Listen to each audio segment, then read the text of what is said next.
Well, right now I'm sitting down one-on-one with an overcomer of domestic violence and sexual assault. She's a very special young woman who is dedicated to allowing others to know that they don't have to hurt alone and there is hope and healing. I'm talking about the one and only Rhonda Thompson. Welcome to Atlanta Live. Thank you. Thank you for having me, Sharon. Thank you for being on. Now, I know we were talking earlier, and you were saying there are three terms that people come to know when we talk about domestic violence or sexual assault.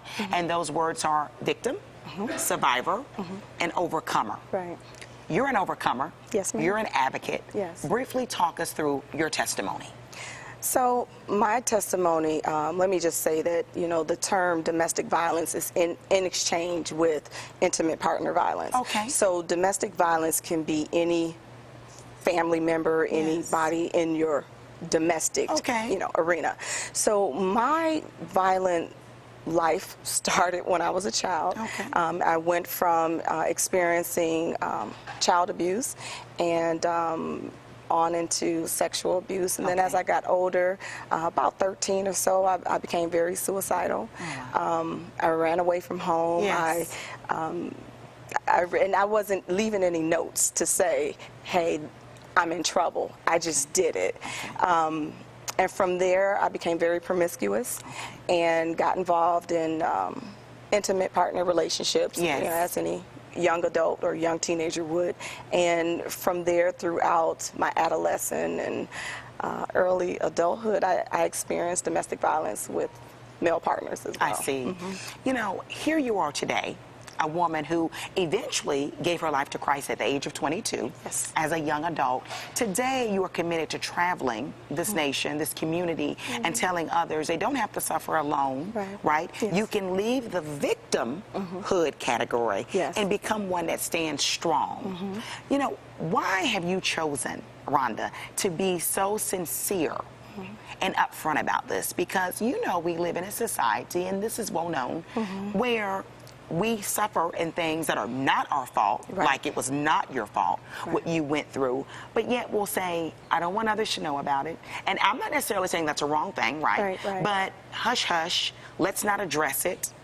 You have chosen to step out on faith, boldness, audacity, and say, this is what I went through, hoping that others who are going through it will see it and say, I can also survive, right? Right. So let me just say something real quick about the victim, survivor, and the overcomer. So obviously I was a victim. Okay. I went through survivorship where I was quiet. I didn't tell anybody, like you said, long time. Even though I, I came out of that, I was still ashamed. Okay.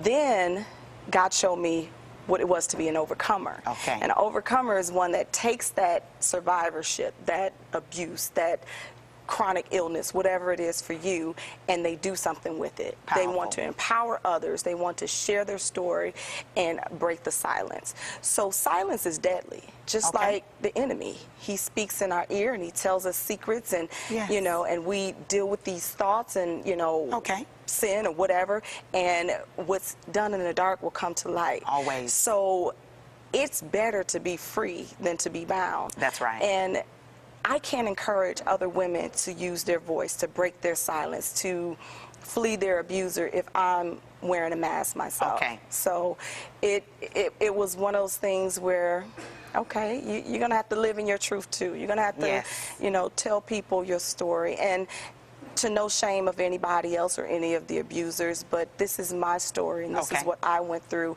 and I'm free from it.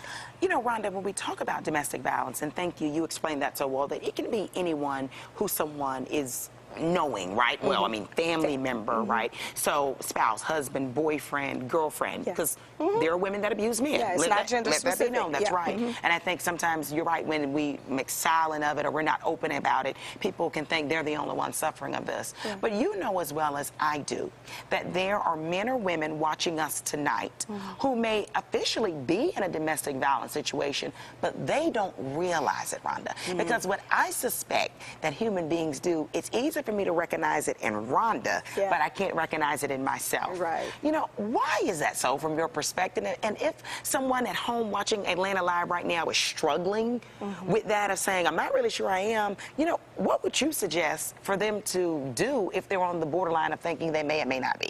You know what, I mean, it's a very good question. We just had a masquerade ball for domestic violence on October 24th, and the theme of it was living behind the mask. Okay. And I did an example where I took a sheet of paper and I had the audience yell out some not nice things. Okay. And I balled the paper up.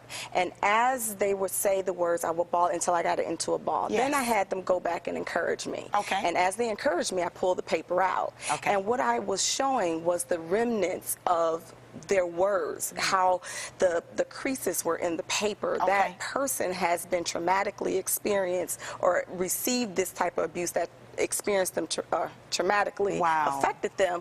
So I would say for someone, if you are in an abusive relationship or you not know that you are, it's very easy to see if you're being controlled or if you feel that someone is demining you or making you feel less than a person. It doesn't start off with hitting right away. You won't he's not going to just, he or she is not just going to come out and start hitting you. It starts with your self-esteem. It starts chiseling away who you are.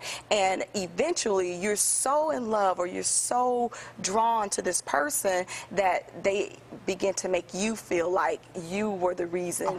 So it's not always physical. We got sexual, as we talked about, financial, we have emotional. Financial is a really big one, actually. Because I've had women come to me after the ball and say, Rhonda, I think I'm in a domestic violence situation. Wow. He hasn't hit me yet. But this is what's going on. And I had to look her in the eye and say, you are in a domestic violence situation. Wow. And it's so much more, Rhonda, than just physical. Because I think when we watch some of the movies that have gotten very popular, we see, oh, it's all physical. And maybe that's why some men or women who are watching us or those who've heard about it will say, well, that's not domestic violence because he's not punching her in the face. It's not domestic violence because she's not pushing him. But you're saying, no, there are other elements of control that can be there, such as even emotional control, tearing down and chipping at the self-esteem. Yeah, the underlining factor of an abuser is to control. However he chooses to, and over time, it's a complete cycle. He starts the abuse, then he, you know, you go through a honeymoon phase. And then it comes back. It's just it escalates right back around. So it's, you know, and then you will think, well, I did something, or you know, maybe I shouldn't have said this, or I shouldn't have said that, and maybe he'll give me the money that I need to, you know. And a lot of times people stay because of financial reasons. If I leave, who's going to take care of me? I'm not working, or I have children, and you know I can't make ends meet. So emotional, like you said, the whole chiseling away at your self-esteem and your self-worth. And then from previous conversations, I've been told that something that a lot of people often forget when they're looking and judging at the situation, often this man or woman loves this person that's doing this, right? Which makes it very challenging because I think sometimes when people are looking at the situation, even judging it, and they'll say, well, why doesn't she or he just leave? But not, and obviously you don't want anyone in anything that's endangering their self-esteem or physical existence, but it's not as easy to walk away as we would like to think or as we put on a paper, because he or she may be so tied to this person emotionally, they actually would grieve, if you will. That's what someone similar in your situation, an advocate has said, they would even grieve the end of the relationship. Oh yes. And I would say to our viewers is, you know, be careful when you tell a woman to leave, or a man who's ever being abused. There has to be a strategic escape plan.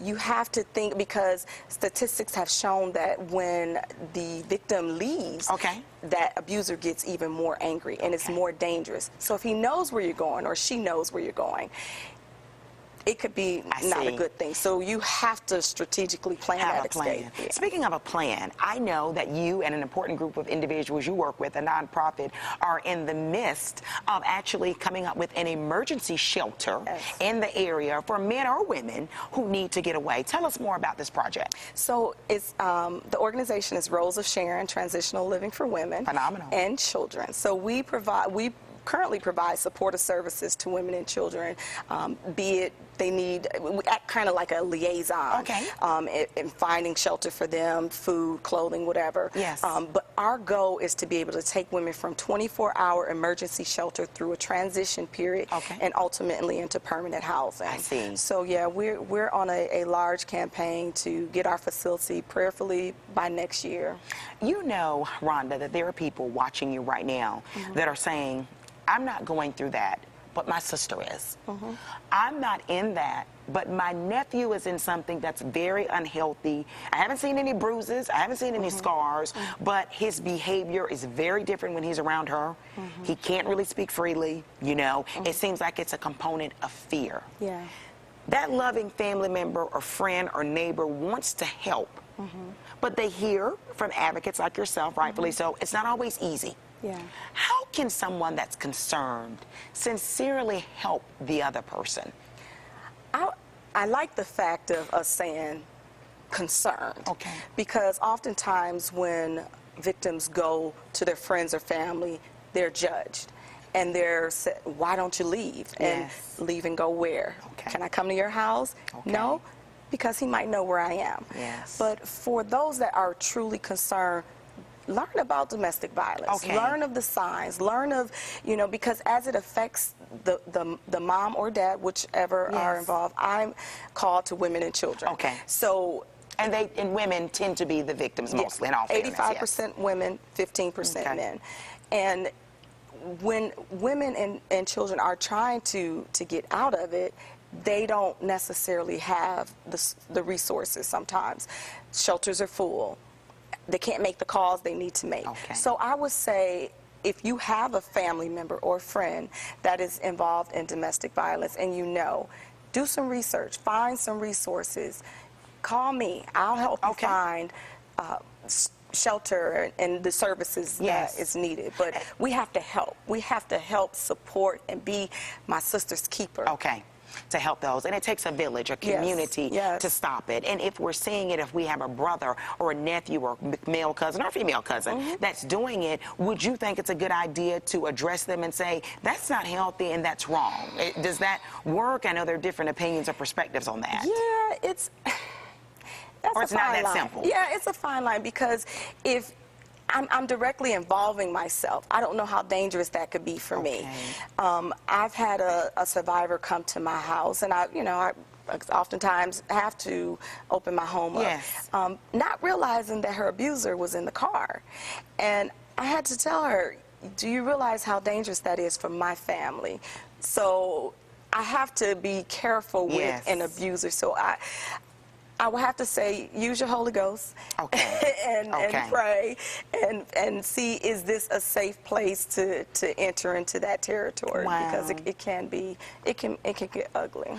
You know, there's so many that may have questions, or a mother that's saying, I really want my daughter out of this situation. I know you so kindly said they can reach out to you. Remind us of your website, or where they can go to ask you questions, perhaps, or maybe with you and perhaps law enforcement, if that becomes a good idea, to come up with a plan to help the woman get out, or the man. I'm sure you will, advise them on other agencies or organizations that can help. Sure. My website is www.roseofsharonnewstart.org. My phone number is 678-322-8NEW. So I will be happy to help guide wherever I can. Awesome. Thank you so much. Oh, Rhonda Thompson, great. We love your work here. So keep going and keep shining and sharing the information.